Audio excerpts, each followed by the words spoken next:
कहाँ है वो? आप लेट हो गए भाई, चला गया वो। तू तो कह रहा था उसकी फैमिली भी साथ में है। अंदर है। सब लोग बाहर। छोड़। ये गलती मत करना।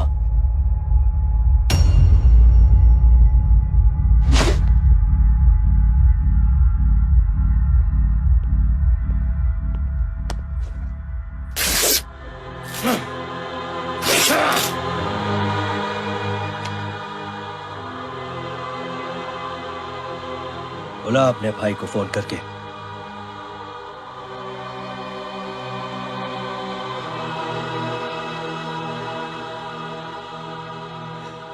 जय,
जय,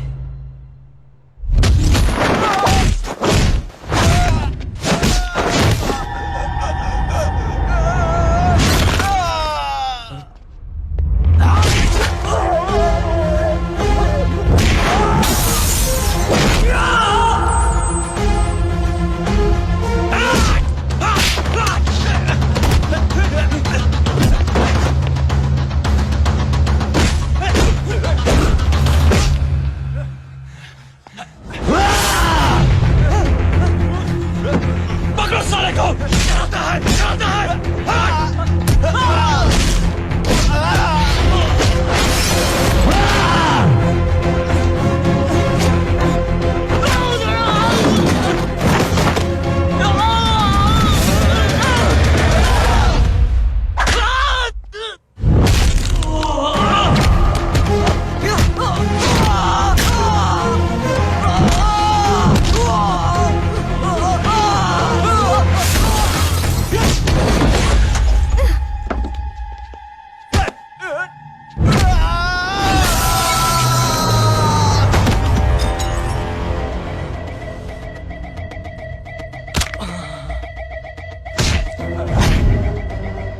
माधव, साले हरामखोर। अब कौन है ये?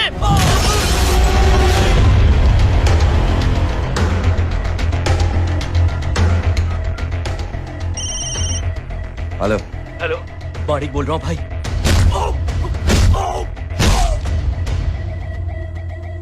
क्या हुआ? अरे भाई, वो हरामखोर माधव की मदद करने आया था 10 आदमियों को लेकर, लेकिन सिर्फ 3 बचे हैं भाई। बोलो कितने? भाई अकेला है वो।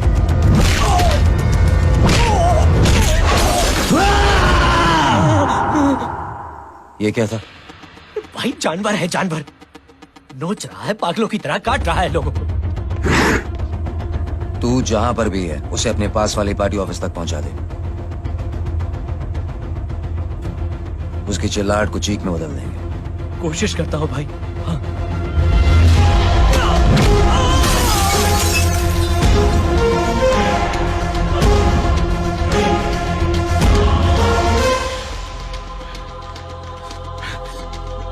जय,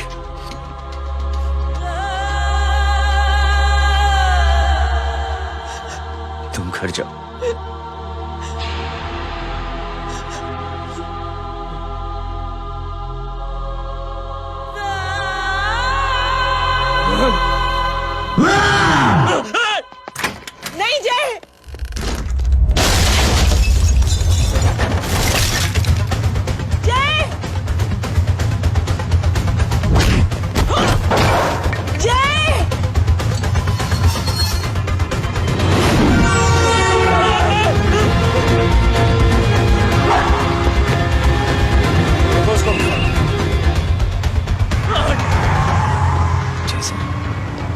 वो देखिए।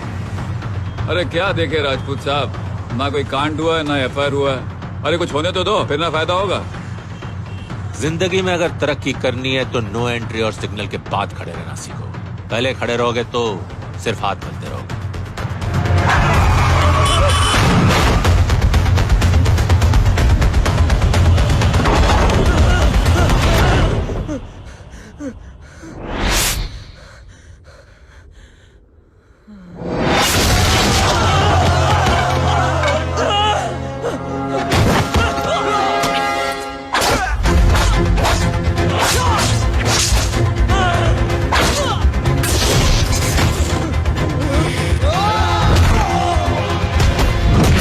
काम फंस गया।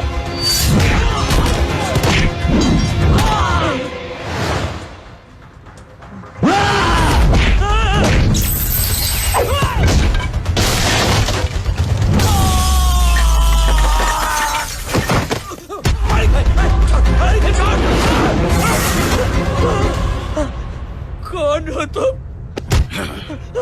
मैं वो हूं जिसकी बहन की इज्जत पर तूने हाथ डाला था। सर,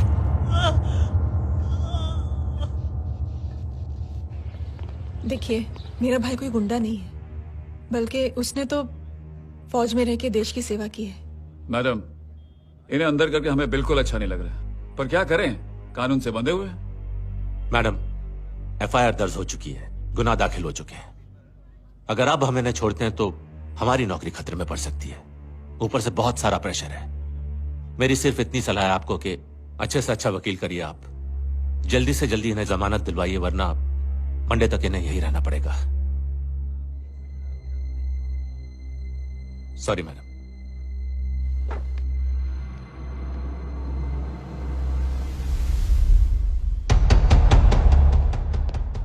ओ, तो तू है वो। छोड़ इसको। सर इनकी एफआईआर दर्ज हो चुकी है, अब सिर्फ कोर्ट में जमानत हो सकती है। फाड़ के फेंक इसे। जी सर। Yes sir. सर क्या कर रहे हैं आप? सर आप ही ने कहा था कि नौकरी जा सकती है। अब सर आपकी नौकरी जाएगी नहीं, अब आपकी तरक्की हो जाएगी। और कुछ? और बाहर भेज इसे। सर आप चुप कर मेरे बाप।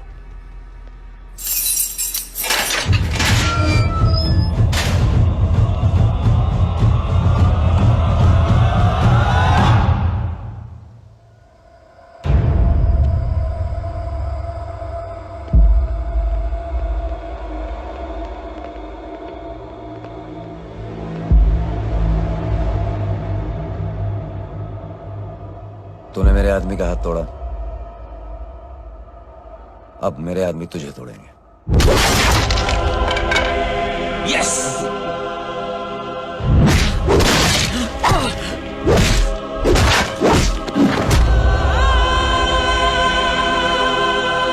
ये लो।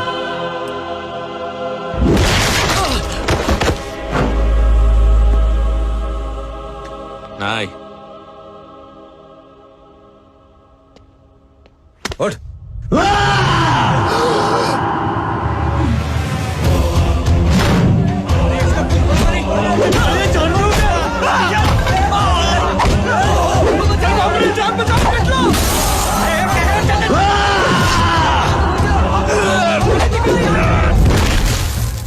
ये क्या हो गया?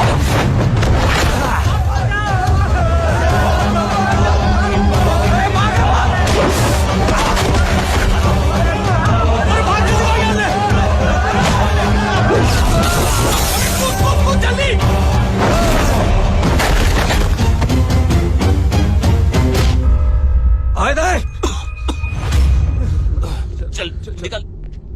जिनके सामने हाथ जोड़कर भीख मांगते हो, उन्हीं को अपने पैरों तले कीड़े मकोड़ों की तरह रौंद देते हो। शरीफ आदमी को बुज़दिल समझते हो, इज्जतदार आदमी को कायर, ईमानदार आदमी को बेवकूफ।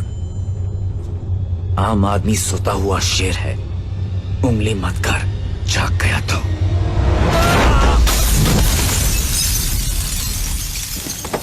चीर फाड़ देगा।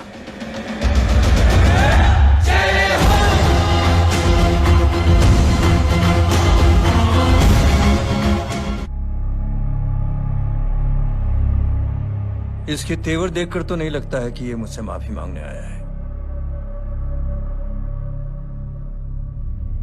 सिंह साहब, हम यहाँ बात को खत्म करने आए हैं। हमें माफ कर दीजिए प्लीज। मेरी आंखें जरा कमजोर है, चेहरा ठीक से दिखाई नहीं दे रहा। थोड़ा आगे आओ, और थोड़ा आगे। बस बस।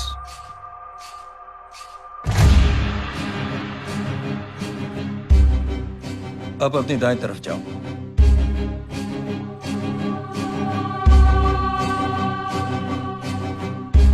और जाओ।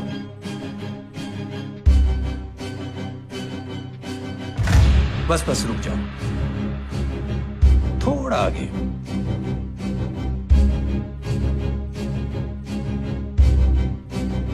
बस, अब रुक जाओ। देखो, कुत्ते के घेरे में खड़ा कर दिया मैंने इसे।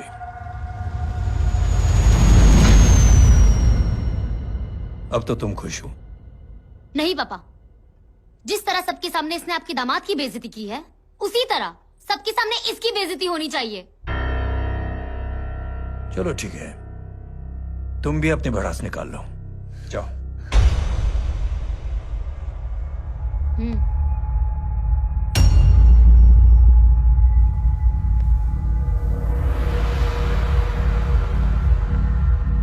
मेरे परिवार के साथ उलझने से पहले मेरे बारे में जान लेते तो अच्छा होता।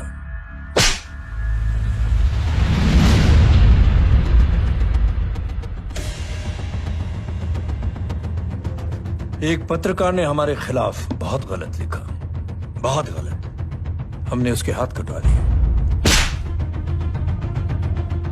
एक बेवकूफ जज कानूनी जुबान से हमें डराने की कोशिश कर रहा था। हमने उसकी जुबान कटवा दी। जब मैं डिफेंस मिनिस्टर था, तब हमारी कुर्सी को खतरा था, तो हमने आतंकवादी हमले करवाए। काउंटर अटैक में हमारे कुछ जवान भी शहीद हो गए। फिर हमने देशभक्ति का नारा जोर शोर से लगाया। कुर्सी भी बच गई, बल्कि प्रमोशन भी हुआ। अभी कुछ ही दिनों की बात है, एक अपाहिज लड़की ने आत्महत्या कर ली। उसके भाई ने मेरी बेटी के खिलाफ आवाज उठाना शुरू किया। अफसोस, उसे भी हमें उसकी बहन के पास भेजना पड़ा। जय।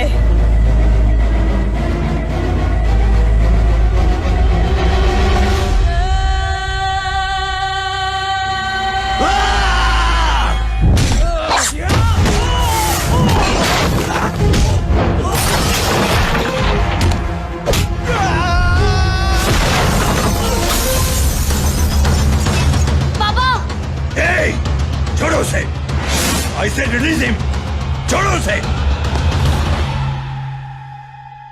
दशरथ सिंह, दुनिया गोल ही नहीं छोटी भी है।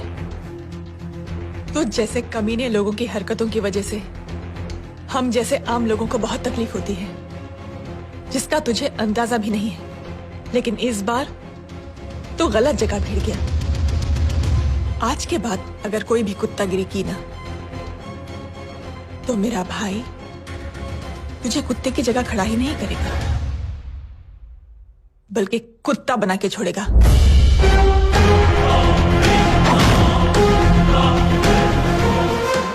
मेरी बहन झूठ नहीं बोलती।